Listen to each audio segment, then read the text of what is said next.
Good morning guys, another car, another client na naman tayo. Another daily grind na naman tayo mga kadiskarte. So tara, pupunta tayo ng Quezon City dun sa may Caloocan.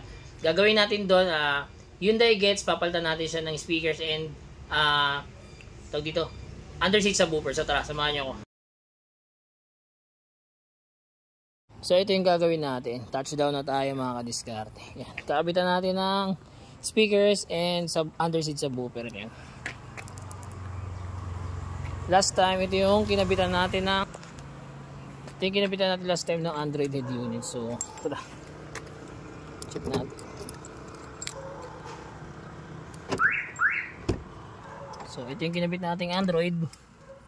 Ngayon, sa sound setup naman natin siya. Ng under seat sub, saka ng speakers. Yan. So, tara.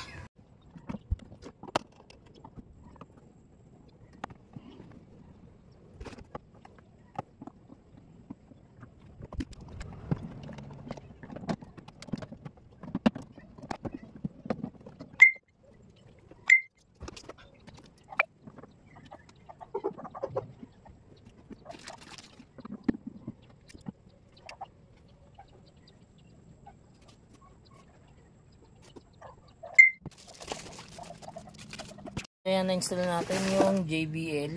Ayan, isa. Ito yung pangalawa. Ito yung pangatlo. Ito yung pangapat. Tapos yung JBL na yan, may kasama ng Twitter and kabilaan yan.